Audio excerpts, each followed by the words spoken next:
আসসালামু আলাইকুম রহমতুল্লাহ।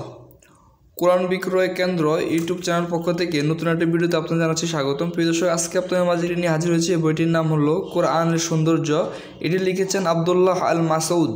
এটি প্রকাশনা করেছেন সন্দীপন প্রকাশনী। তো প্রিয় দর্শক, আমি যদি আপনাদেরকে ভিতরে নিয়ে যাই, এখন দেখানোর চেষ্টা করি যে বইটির মাধ্যমে কি কি আলোচনা রয়েছে। তো আমি যদি শুরুতে সূচিপত্র চলে যাই, আপনাদেরকে দেখানোর চেষ্টা করি। তো এই বইটিতে আপনার শুরুতে পাবেন শুরুর আগে, তারপর পাবেন আলহামদুলিল্লাহ, তারপর পাবেন রহমান ও রহিম, তারপর হরফ যত অর্থ তত, ক্ষমার রকম ফের, তারপর নানান রকম স্ত্রী, ইয়া আইয়ুহাল্লাযীনা আমানু, এটা পাবেন। এটি অর্থ মানি এগুলো আপনারা পড়তে পারবেন, এখানে জানতে পারবেন। এছাড়া বহুর মাঝেও একক তিনি, এটা আল্লাহ রাব্বুল আলামিনকে নিয়ে এই বিষয়টি পয়েন্টটি আলোচনা করা হয়েছে।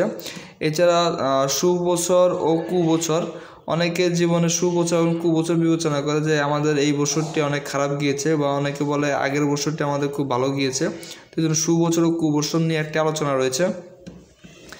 এছাড়া শব্দচয়নের সচেতন নমুনা রয়েছে আল কোরআন ও আল কিতাব, এটি একটি পয়েন্ট রয়েছে।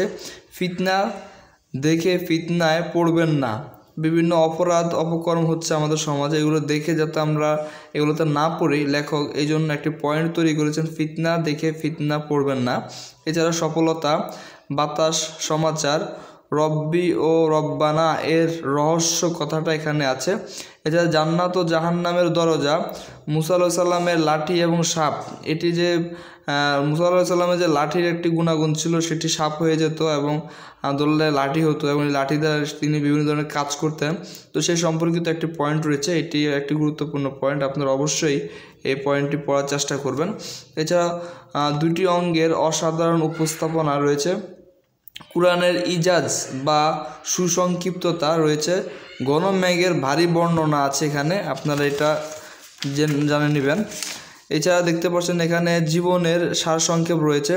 মা বাবার প্রতি সদাচরণ, জিকর ও তাসবিহ, শব্দের অর্থে উচ্চারণের প্রভাব, সবর, অন্যান্য সৌন্দর্যের উপমা, সম্মান ও অসম্মানের সমতা বিধান, স্থায়ী সম্পদ, স্থান কাল পাত্রের দাবি পূরণ, কবরের জিয়ারত, সিরাতে মুস্তাকিম, শব্দ প্রয়োগে যথার্থতা, হুকুম ও ফয়সালা, কুরআনীয় ফারাক, ভীতি প্রদর্শনকারী, চমৎকার একটি সামঞ্জস্যতা, নেকড়ের খাওয়া, সূরার ধারাবিন্যাসে ক্রিয়ার ধারাবিন্যাস, তাসবিহ পাঠের রহস্য, শব্দ ব্যবহারের কারিশমা, আল্লাহ শব্দের উপাদান, সহায়ক গ্রন্থপঞ্জি। এইভাবে এখানে পয়েন্টগুলো রয়েছে। প্রিয় দর্শক, আপনার এই পয়েন্টগুলো প্রত্যেকটি পড়ে এখান থেকে ইসলামিক যে জ্ঞানগুলো সেগুলো অর্জন করতে পারবেন। যেহেতু এটি কোরআন বিষয়ে আলোচনা রয়েছে, কারণ হলো কোরআনের সৌন্দর্য সম্পর্কে বইটি লিখেছেন লেখক। আপনারা এই বইটি বিভিন্ন কোরআনের আয়াত দিয়ে অর্থ সহকারে তর্জমা দিয়ে লেখক অনেক সুন্দরভাবে উপস্থাপন করার চেষ্টা করেছেন বিভিন্ন বিষয় নিয়ে ইসলামের। তো আপনারা এই বইটি সংগ্রহ করে এই বিষয়গুলো জেনে নেবেন। তো আজ এই ভিডিওটি যারা নিতে চাচ্ছেন, অবশ্যই স্ক্রিনে দেওয়া নাম্বারে হোয়াটসঅ্যাপ ইমোতে যোগাযোগ করতে পারেন। এছাড়াও আমাদের স্ক্রিনে দেওয়া নাম্বারে ফোন দিয়ে আপনারা এই বইগুলো আমাদের থেকে কালেকশন করতে পারবেন। আমাদের আরও অনেক বইয়ের ভিডিও রয়েছে গুরুত্বপূর্ণ, সেগুলো আপনারা দেখবেন। আর আমাদের চ্যানেলটি অবশ্যই সাবস্ক্রাইব করে আমাদের পাশে থাকবেন। তো ভিডিও যদি ভালো লাগে অবশ্যই লাইক কমেন্ট শেয়ার করবেন। আজ এই পর্যন্ত নতুন একটা ভিডিও দেখার আমন্ত্রণ জানিয়ে বিদায় নিচ্ছি। আসসালামু আলাইকুম ওয়া রাহমাতুল্লাহ।